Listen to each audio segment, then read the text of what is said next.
we are now in the middle of a war in the Middle East, in Iran specifically. But there is a lot of debate among politicians, among the public here in the U.S., among some very influential voices, by the way, in the Republican Party, including people like Tucker Carlson and others, who have suggested that we have been pulled, the U.S. has been pulled into this war by Israel.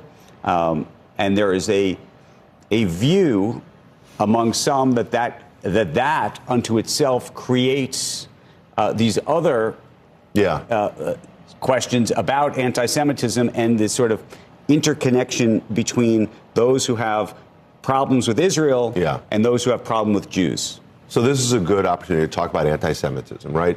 Some might call it, they call it the oldest hatred. Some might call it the oldest conspiracy theory. It's been around for thousands of years, and it's typically involved scapegoating and blaming a small group of people for things that are going wrong. This has been happening for ages and ages. And one of those age-old tropes is that Jews aren't loyal to the country where they live. Remember, they've lived as a minority in exile for thousands of years. And that not only they're not loyal, they cause the world's wars. Right? Again, this is an age-old trope that the Jews caused World War I, that the Jews caused World War II, and the Jews caused the Gulf War. And now we're seeing people like Tucker Carlson make this claim. Now, look, Tucker Carlson is probably the most prominent public bigot in our lives today.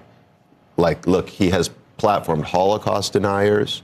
He's platformed virulent anti-Semites. He's engaged in this kind of rhetoric for a long time. So it shouldn't be surprised that he goes there. But I think, to be honest with you, there's a reasonable debate to have about this war. There's a reasonable debate to have, like, how's it being prosecuted? Do we understand what the objectives are, et cetera? But it's unreasonable to suggest that President Trump is being manipulated by a small group of people